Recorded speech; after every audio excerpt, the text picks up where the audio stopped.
We are going to start electrodynamics, and as you guys know that classical mechanics, electrodynamics, electronics, and mathematical physics, these four are the you can say the poles of this exam NET JRF. Okay, so these four are the basic papers which everyone should know about them briefly, so that you can get that title. So electrodynamics is also an important subject. So we will start today from basics, and in coming lectures, I'll try to make you understand all the questions, and I will give you some tricks so that you can solve them in exams easily. So in electrodynamics, we can say the subject is divided into three parts. One is electrostate, second is magnetostate, and the third one is electromagnetic theory, which is based on Maxwell's equations and waves and wave equation, wave dynamics. Okay, so it is divided into three parts. So initial few slides will be the overview of the subject, and then we will start with the basics of ED. So let me tell you first that today's lecture will be like one-to-one quiz.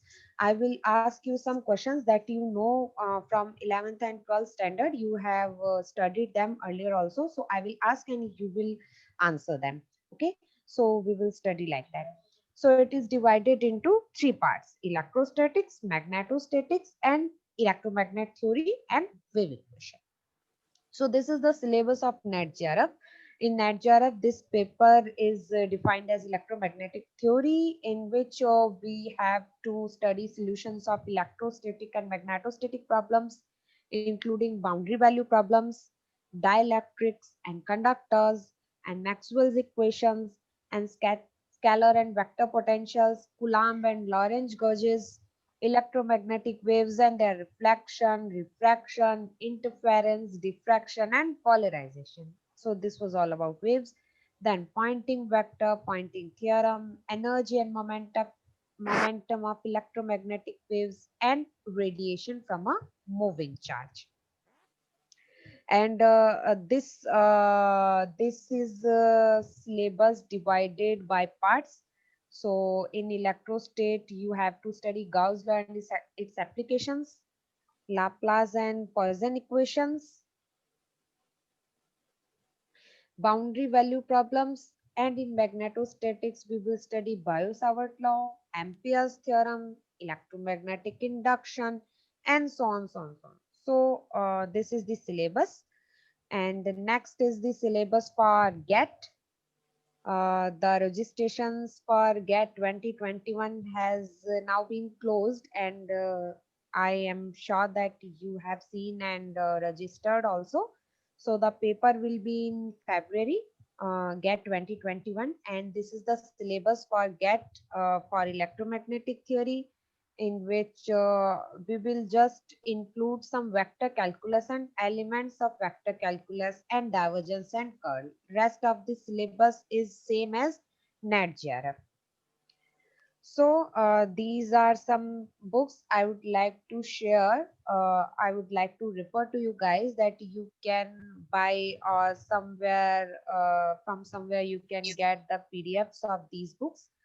So these are Introduction to Electrodynamics by D.J. Griffiths, Classical Electrodynamics by J.D. Jackson, Electromagnetic Theory and Electrodynamics by Satya Prakash, Electrodynamics by Gupta Kumar, Electricity and Magnetism by Edward Mills Purcell.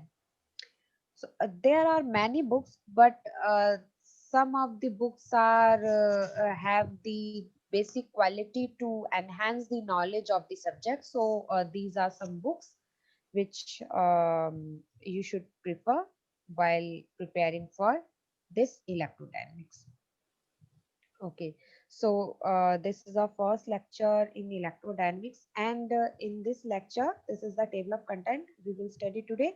Introduction to electrostate, electric charges, electric field and electric force, Coulomb's law, charge density, electric flux, Gauss law, and at last we'll do some questions.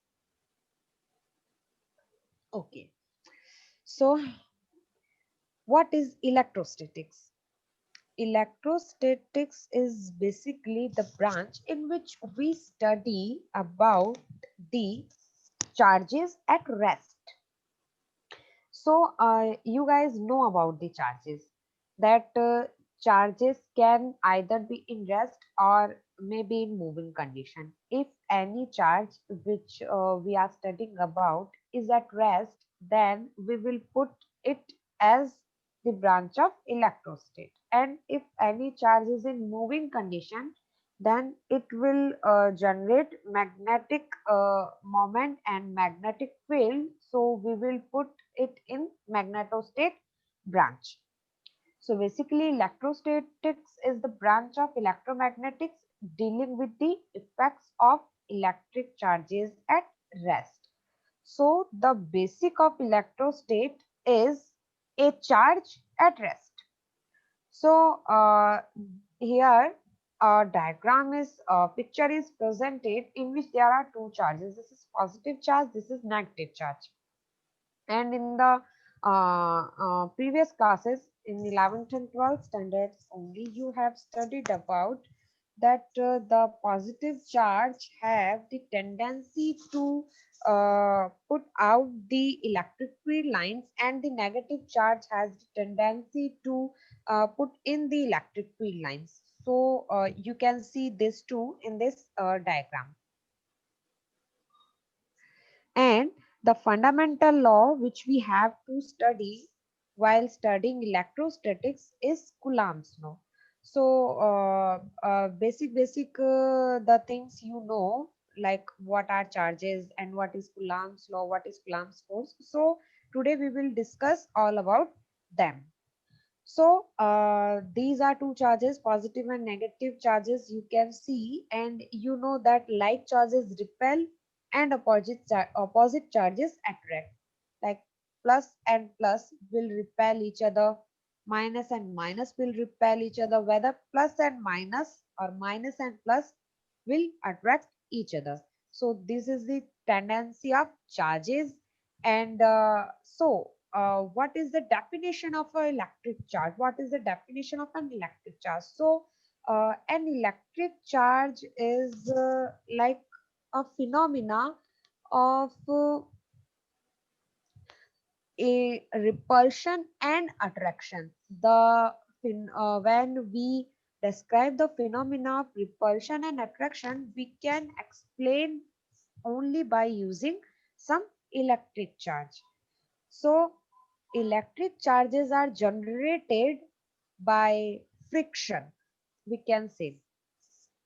Like if we rub the scale with our head and then try to keep close to some paper pieces, then those pieces of paper are attracted towards the scale and stick to it. You have seen that too in your school time. So what is that? That was the scale has now been electrically charged by rubbing it with our hairs or hands. By friction, there is an phenomena of induced electric charge, and that is why it is attracting those pieces of papers. So this is the fundamentals of electric charge. And objects carrying a net positive charge attract those carrying a net negative charge and repel those carrying a net positive charge. These things you know. On an atomic scale, electrons are negatively charged and nuclei are positively charged. That is, you also know that electrons are negatively charged, and nucleus, protons are positively charged. So nucleus are positively charged. Okay. So what is Coulomb's law? So can you tell me what is Coulomb's law? You have studied in your 12th standard. Anyone? CQ1 Q2 upon R square. Okay. So this is the mathematical interpretation of Coulomb's law. Basically, what Coulomb's law saying? It is saying that whether we are putting two charges nearby each other, and we want to calculate the force between them. So the force, that force is will be called electrostatic force, and the force will be calculated by using Coulomb's law, and the force will be the proportional to the multiplication of their resultant and the inverse square of the distance between them. So basically, the Coulomb's law is the law of action between charged bodies, and it gives the electric force. So, do you know what is a point charge? Can anyone tell me what is a point charge? You have heard this name, point charge, many times, but do you know about that?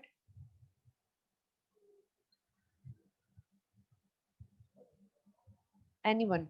Aarti, is Aarti there? No, Aarti is not here. Okay. Anyone can tell me what is a point charge? Okay, you Ma'am, don't know. I don't know about proper definition about point charge. It Tell is me just a whatever you know. mathematical term. Point charge is equal to KQ upon R. Or No, we can no, say CQ upon is R. that is not a point charge.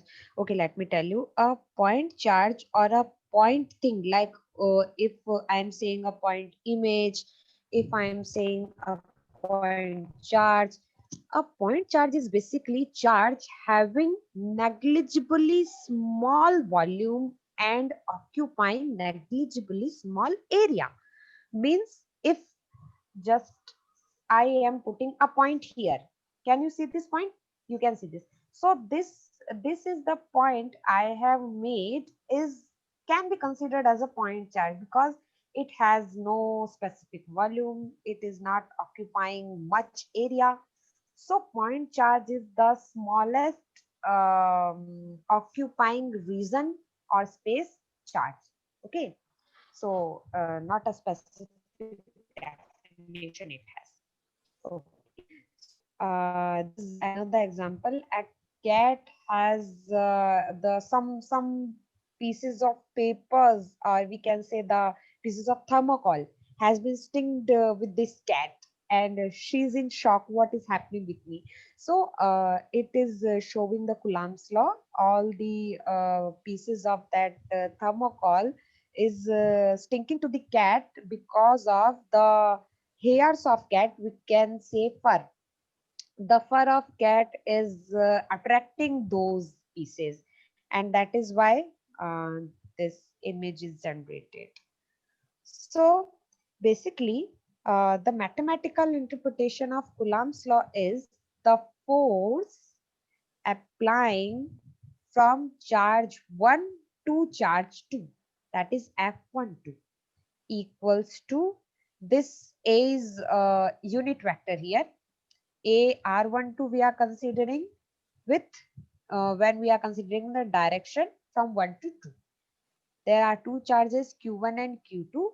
So we can write F12 equals to K Q1 Q2 upon R12 square, where K is 1 upon 4 pi epsilon naught. Do you know about this epsilon naught? Epsilon naught is the permittivity of vacuum, and it has the value 8.85 into 10 to the power minus 12. You know this thing. So two charges Q1 and Q2 have the force which is F12 equals to K Q1 Q2 upon R12 square. So basically this is the mathematical interpretation of Coulomb's law. And Coulomb's law also says that the force on Q1 due to Q2 is equal in magnitude, but opposite in direction to the force on Q2 due to Q1. Like F21 will be equal to minus F12. I think it is not clearly seen. So this F21 is equal to minus F12. Okay, so basically the Coulomb's law also signifies the Newton's third law of action reaction. The law was same, na?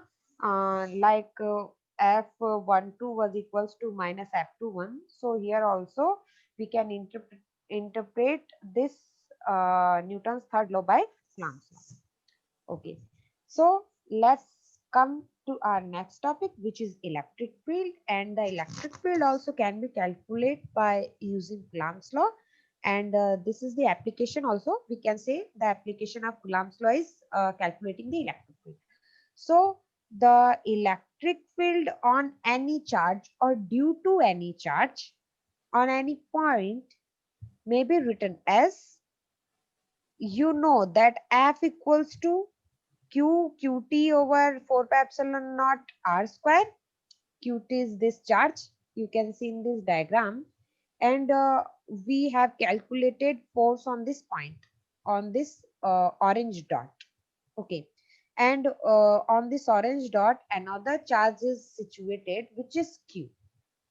So the force will be qt over 4 pi epsilon naught r square.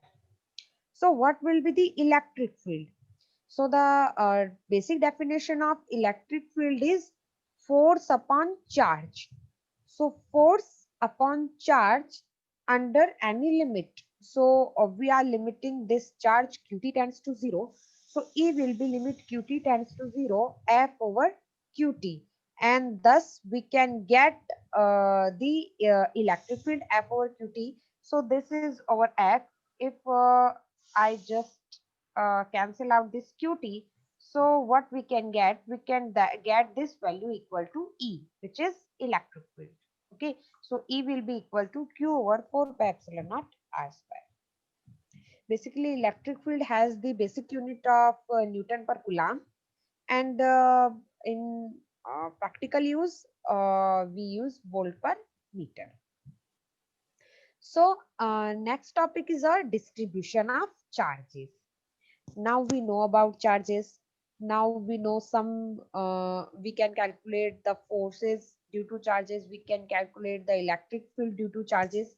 Now we will study the distribution of charges.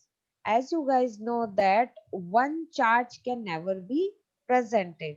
So there is always group of charges. Many charges are uh, in a group presented on any surface or in any volume. So charges can occur as point charges, volume charges, surface charges, and line charges. You have studied about point charges. You know like what are point charges. Now we will study about these three: volume charges, surface charges, and line charges. So first, line charges. Line charges defines the linear charge density, which we denote with this lambda. Lambda is charge per unit. So if we have a wire of length L and we want to calculate the charge density within this area, this small area. So let's assume this smaller area consuming the charges dq. So we can write using this linear charge density as dq equals to lambda dx, and the distance of this smaller region is dx. So we can write dq equals to lambda dx. Okay, so what will be q? Q will be integral of lambda x dx, and as lambda is a constant, so this lambda will come out, and this dx will be in the integral. So if we will apply this integral for this shape, for this line, and this line having the maximum length L, so when we integrate this, we are getting q equals to lambda L. I think you have familiar with this phenomena. These are some basics from 11th and 12th. Next is a linear charge density. So if that was for Cartesian coordinate, for a linear charge in the phenomena of a line. Okay. But linear charge density can also be calculated in the phenomena of polar coordinate. Polar coordinates, while we are considering some circle and we are having some portion of that circumference of that circle as ds. or we have to calculate the linear charge density. We have some charges dq on the surface of that circle. So we are getting dq equals to lambda ds, and due to the polar symmetry, we will write ds as r d theta. So it will be lambda r d theta. We will do the same while getting this q. So q will be integral dq. So integral lambda theta r d theta, lambda will come out, and this r d theta is the total circumference, which is s. So q will be lambda s. Next is surface charge density. Surface charge density we calculate for the charges on the surface, on any surface, like charges on any sheet, like charges on any wall, like charges on a paper, and so on. So surface charge density is about calculation of charges on any surface. So it is denoted by this sigma, and this sigma is charge per unit area. So the charge dq equals to sigma dA, where dA is area. Uh, Let us remind, while we were studying about line charge density, we were considering dx, means line element. And when we are considering surface charge density, we are talking about surface charge density, we will consider area element dA or ds. So the total charge will be q equals to integral sigma dA. Okay, and you know that sigma is a constant, so dq will be sigma a, simply the total area of that sheet or that surface. Next is volume charge density, which we are denoting with this rho, and rho is charge per unit volume. So volume charge density we calculate for the charges specified in that volume, like the charges in a closed box, like the charges in a container, like the charges in a tank, like the charges in a cube, and so on. So for some volume element, we will consider some volume element, and we will put at dV that volume element, and dq we can write it as dq equals to rho dV. So we can calculate q, which will be integral rho into dV. So by integrating, we can get the whole volume. So q will be equal to rho V. Okay, so these are the three types of charge densities. The first one was line charge density lambda. The second one is surface charge density sigma. The third one is volume charge density rho. Okay. Any confusion or query till yet? No, ma'am. Okay. So moving ahead, electrostatic potential. So what is electrostatic potential? So anyone from your side, what is electrostatic potential?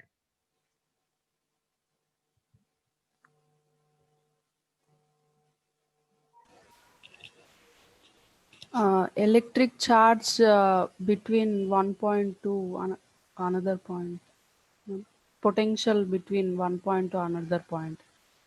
That is what I am asking. What is potential? Um,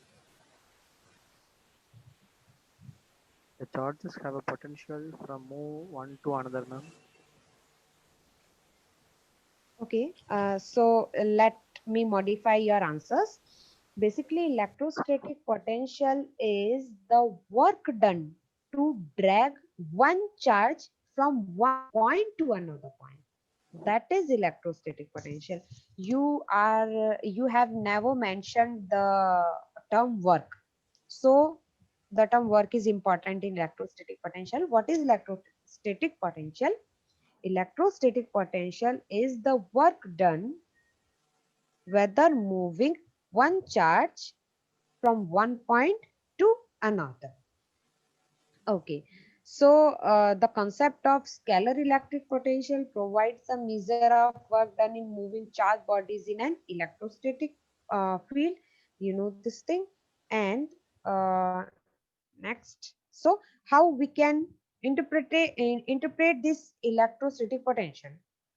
The mathematical interpretation will be, if we have any charge on this point A and we want to move this charge from here to here on point B. So what we will do, we will apply some force. So let us assume on this point, on a random point, there is a force F, and here is that charge Q, and the line element dragging up to this is DL. So what we are doing, we are applying some force, so we are doing some work so that we can drag this charge from point A to B. So what will be that work? That work will be WAB equals to minus, why this minus is here, I will tell you, minus integral A to B and F dot DL. Now why this minus is here? Can anyone tell me why this minus is here? Because work done For on system. against the force. What? Sorry, not audible.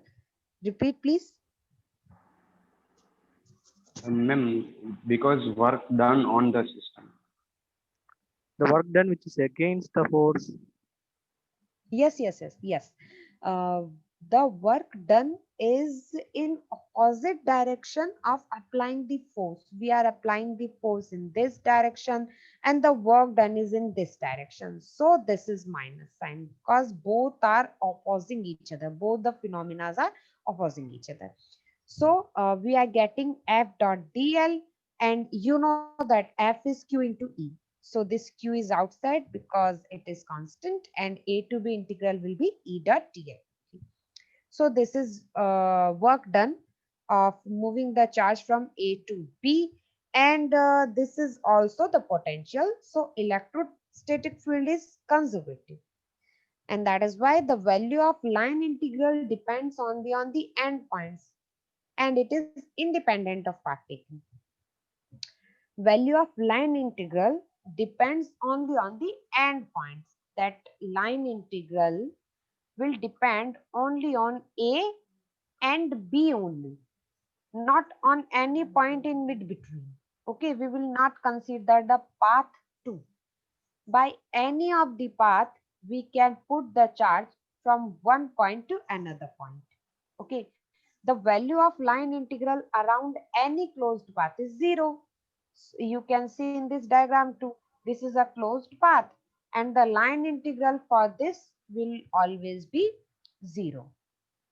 So this was the work done. We have calculated WAB. So the electrostatic potential difference will be VAB equals to WAB over Q. So here was Q there now. So that Q is now cancelled out, and we are getting minus A to B E dot DL. Okay. So the potential has the units of volts. You know that thing. What is the relation between electrostatic potential and electric field, which is on your screen, which is dV equals to minus E dot DL. dV equals to minus E dot DL, which is along a path DL. Okay, and we can write this also, dV equals to del dot VDL, because we have studied that E equals to del dot V. If you don't know this thing, that E is used to be equal to del dot V, we will study in our further lectures in lecture 2, 3, 4, and so on. So this E equals to minus del V, and this del is an operator, you know this. And if a point charge having the value of electric field E as E equals to kq over r square in the direction of r cap, so we will always get curl of electric field equals to 0. Or we can also get closed integral of E dot A equals to 0 for conservative electric fields. So if any question comes into your exams to find out the conservative electric field, so what you will do, you will just do curl of the given options and you can get the answers. Okay. So these are some general property. Okay. How can we visualize electric fields? So an electric field can be visualized using flux lines. Flux lines are also called streamlines or lines of force.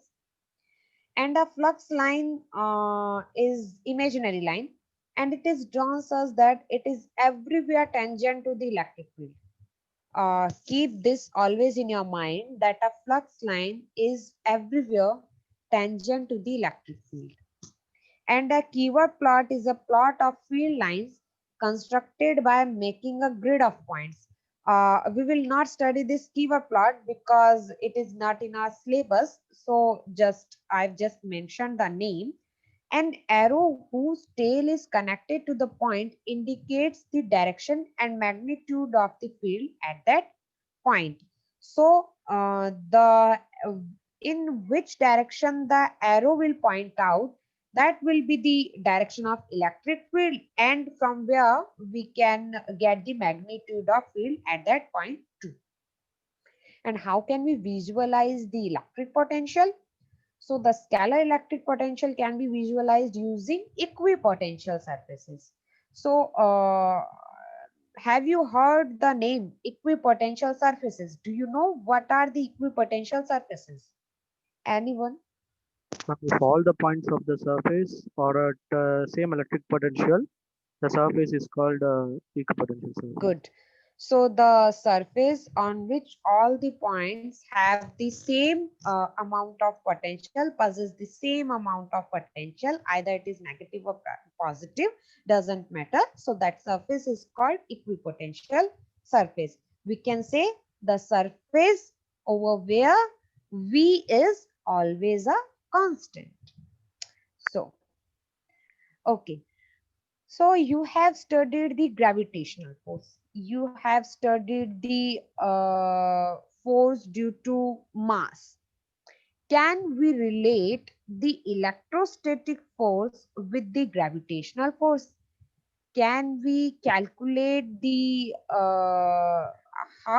anyhow, can we calculate any relation between Fe and Fg? So yes, we can calculate. We know that electrostatic force F equals to K Q1 Q2 over R square, which is Coulomb's law, where K is this in MK system 8.99 into 10 to the power 9 Newton meter square per Coulomb square. And we know that gravitational force is Fg equals to G m1 m2 upon R square, which is Newton's law, where this constant G was 6.67 into 10 to the power minus 11 Newton meter square per kg square. So the gravitational force was between 2 point masses m1 and m2, and the electrostatic force is between 2 point charges E1 and E2, or we can say Q1 or Q2. So if we are considering those charges as electrons and those masses as mass of any electron, so you know the charge on one electron is 1.6 into 10 to the power minus 19 Coulomb, and the mass of one electron is 9.11 into 10 to the power minus 31 kg. So just put the values of these Q1 and Q2 and here M1 and M2, or just put this R as a constant, like you can say 1 meter. Let us put 1 meter. So what we are getting? We are getting this Fe over Fg is equals to 4.16 into 10 to the power 42, which is a huge number. So from this result, we can easily visualize that electrostatic forces are much more strong than the gravitational forces. The electrostatic force between two charges is many times more than the gravitational force between two masses. So from here we can conclude that gravitational forces are the weak forces and electrostatic forces are the strong forces in nature. Okay, moving ahead. Uh, this is some idea. I want to give you some idea about vectors and vector additions. So I hope you know about the vectors and scalar quantities. Just I have to tell you some inequalities because we will solve some numericals using them, and we will just do some vector additions too. So have you ever heard about the triangle rule of vector addition? Have you heard about the term triangle rule Yes. of vector addition? Yes. So what is that? What is that triangular rule of vector addition?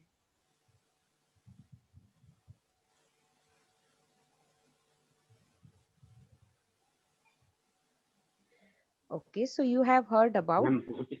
putting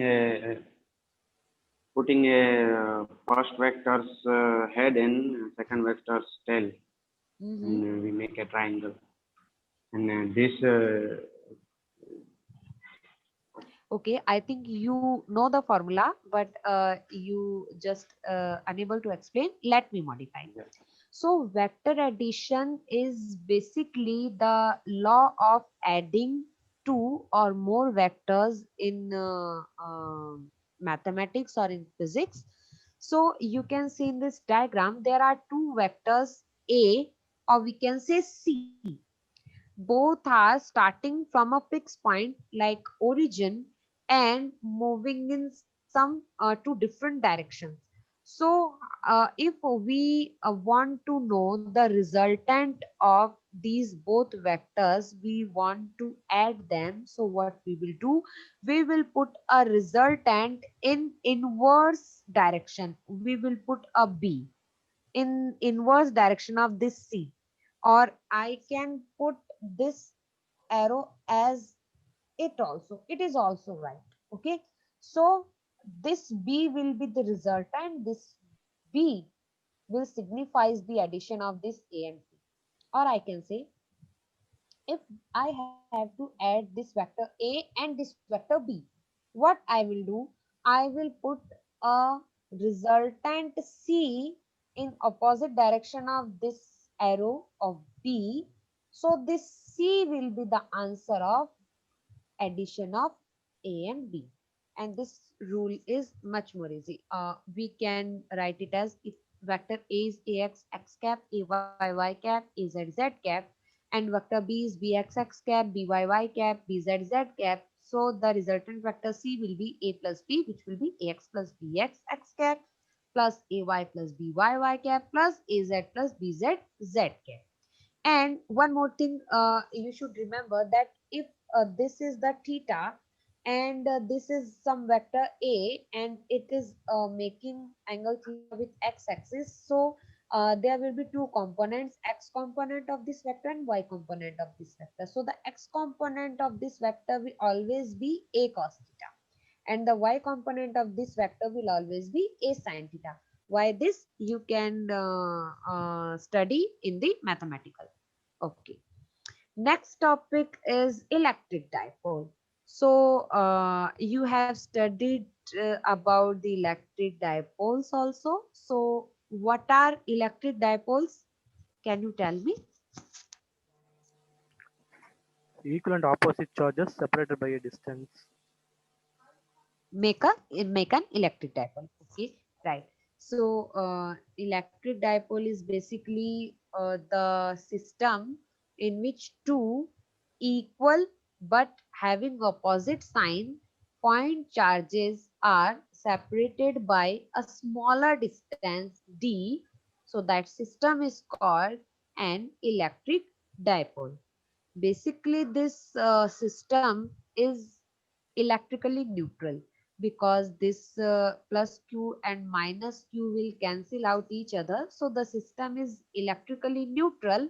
But while we will consider this electric dipole in front of some conducting plane or a mirror, we will consider the signs too. We will put these types of questions in a specific part, which is method of images.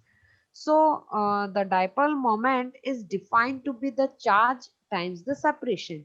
So what will be the dipole moment? Q, the magnitude of the charges, because magnitude is the same. So we will put Q and the distance, which is D. So the dipole moment will be Q into D. Okay. Next is flux. So can we define flux in our daily life? We can define the flux.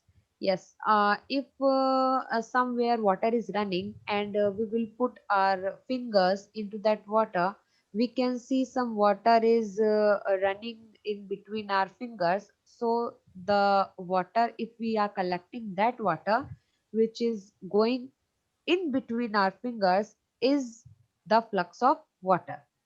And the same phenomena is about the flux of vector field. So this is the field flow. The field flow is in this direction. You can see if we are putting some frame, some rectangular frame in this fluid flow, and the fluid is flowing in this n-cap direction.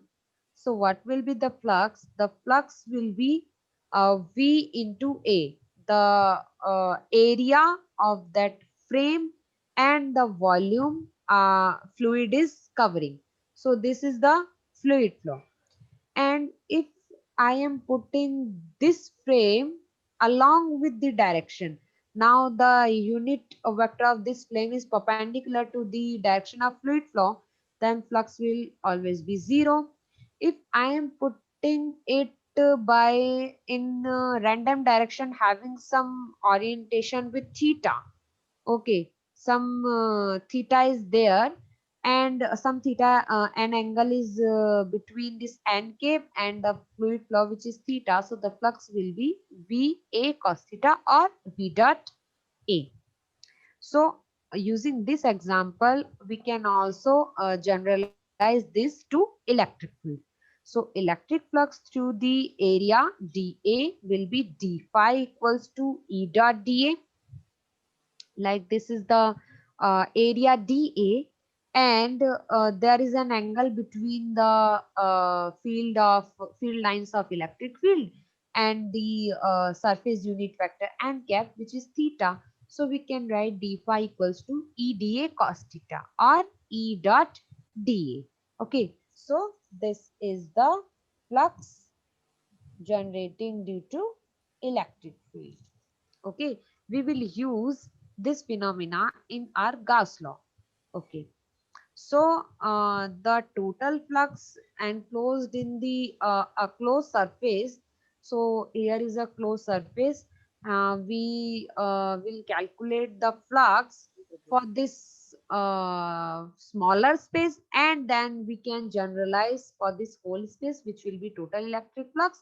And what we will do, we will just do an integral of that E dot dA. So the total flux will be phi E equals to integral over surface S, close integral over surface S, E dot dA. Okay. So next, let me tell you about electric displacement. Electric displacement can also be defined as electric flux. How? There is a charge plus Q situated inside a circle. This is a circle. And there is a charge plus Q in the center of the circle. So you know that the charge has the tendency that it has some field lines around it. So this plus Q charge will put out some electric field lines. Those are on your screen, you can see them. So due to this, there will be another charge induced on the surface. Okay, and the charge will be opposite in the magnitude. It will be minus Q. So we will describe this phenomena as the displacement of charge. We can consider that the charge is displaced from here to here, and the phenomena of generating this induced charge was electric flux. So let us understand. what is this electric displacement or electric flux density? So the density of electric displacement is electric flux density. We can write it as D.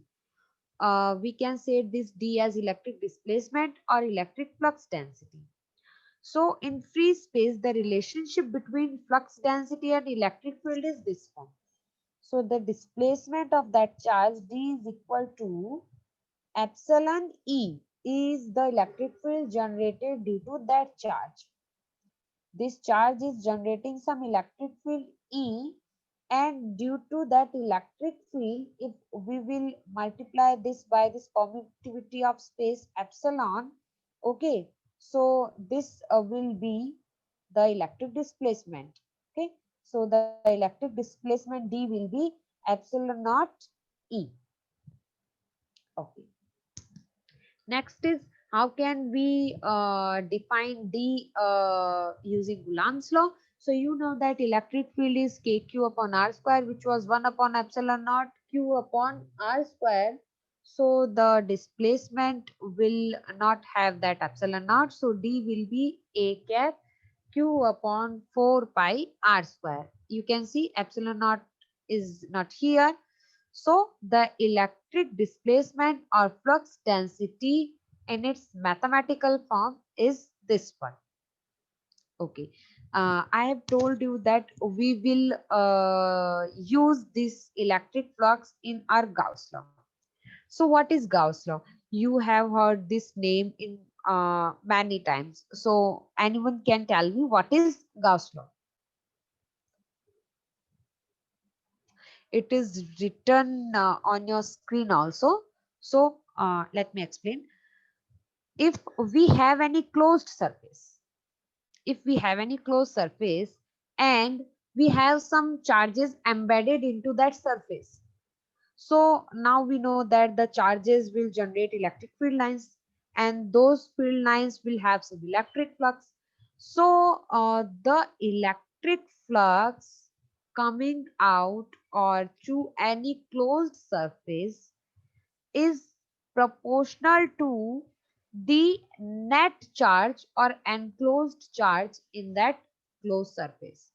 So the Gauss law has the mathematical interpretation as the electric flux phi or integral E dot dA equals to Q enclosed over epsilon naught. Okay, what is Q enclosed? Q enclosed is the number of total discrete charges in that closed surface, or the sum over all the charges. So Q enclosed is equal to summation over I equals to 1 to n Qi. And if that closed surface have some specific volume, then we can define this Q as rho dV also, because we know about the volume charge density. So Q enclosed will be equal to summation I equals to n to n Qi, which is equals to rho dV. Now, here are some examples using Gauss law. So where we can apply this Gauss law? There is a problem. A solid insulating sphere of radius r has charge distributed uniformly throughout its volume. Charges are uniformly distributed in this volume. The total charge of the sphere is Q. Total charge is Q. What is the magnitude of electric field inside and outside the surface? So inside the surface is like, there is this is origin we can consider, and there is a point like this point, and this point having, let me say A. This is A. So the distance between origin to this A is small r. Let us consider this is small r. So inside the sphere, when we will apply Gauss law, we can calculate electric field as E inside will be KQR over R cube in the direction of R cube. In the direction of R cube, this R cube. And outside the sphere, let us assume some point B here. This is any point which is B, and we have to calculate the electric field outside the sphere. So we have to calculate the electric field on this point B. And let's say this has some distance small r again, or r dash. So we can calculate again the same.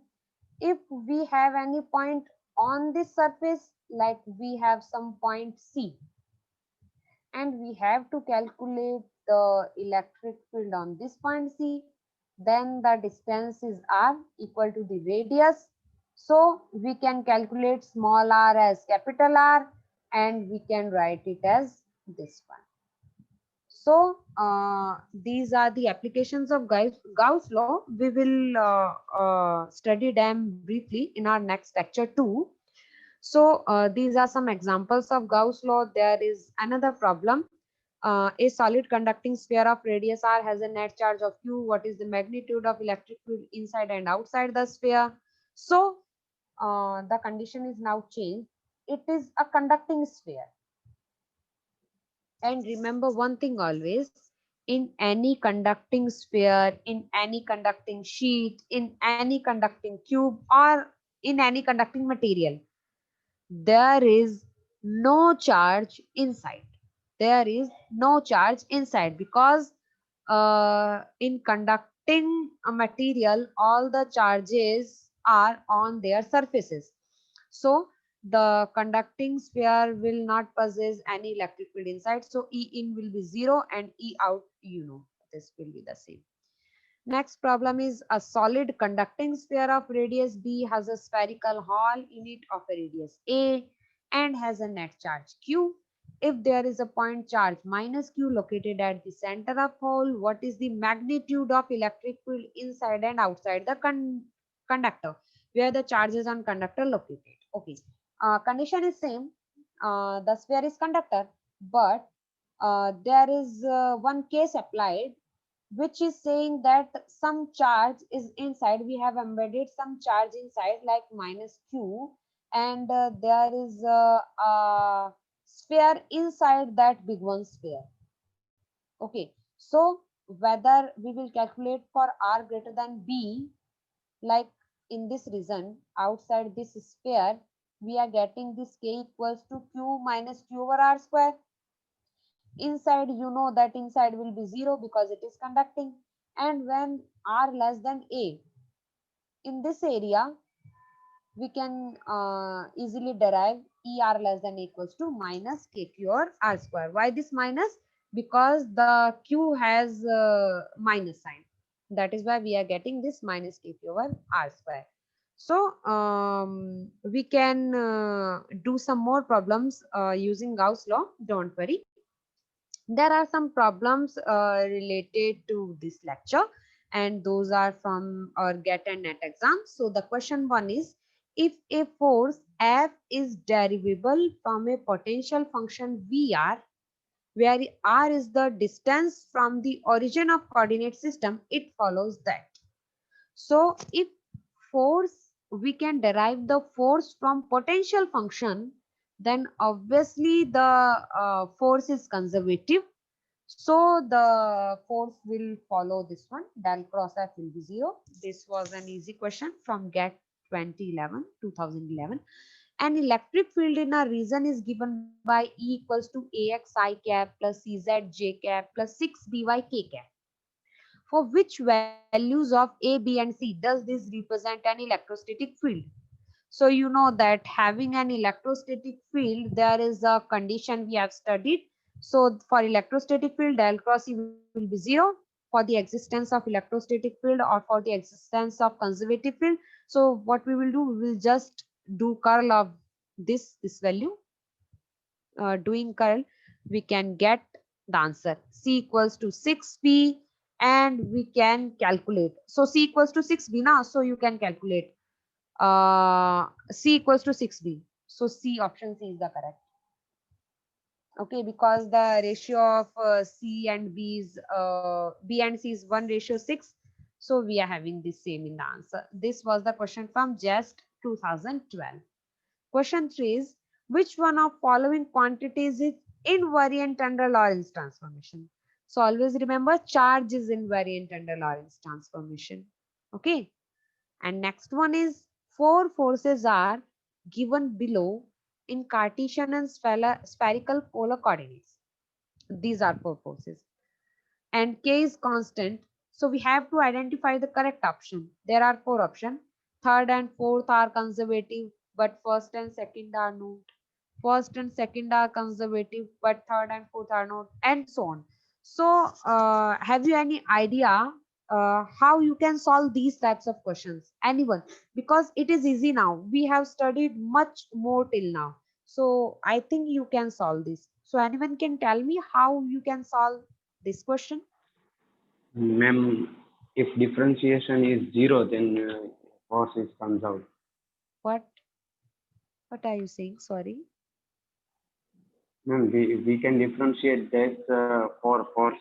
Okay, you will differentiate these F1, F2, F3 and F4, and then you can calculate. So if you will differentiate them, then what you say, what value should come? 0. If value becomes 0, then it comes out. Ma'am, Yes. same formula like del cross F is equals to Yes. 0. Same that Okay, principle. you will do curl, not del Curl, dot. yeah, Yes. that Cartesian coordinates del and spherical coordinates del will. Yes. Because this one is for spherical. This F1, you will do some spherical in the spherical units. You will do this for Cartesian unit, again Cartesian unit, and this is for Spherical. spherical units. Okay. So this is for cylindrical unit. Phi is there, na? Cylindrical or spherical, you can specify. So you can get and identify the correct option. So this is the question you will do, and you will tell me the answer in next lecture, that what will be the correct answer. Okay. So any query regarding this lecture? आज का lecture तो means fundamentally था, कुछ basics ही थे जो आपने पहले से पढ़ रखे थे. सो आई थिंक ऐसा कुछ हार्ड था नहीं. इट वाज इजी ना? The today session was easy. Yes or no? Yes, ma'am. Because you have Yes, ma'am. studied all about those topics earlier also. So this is all for today. If you have any query, you can put your questions on the WhatsApp group, and yeah,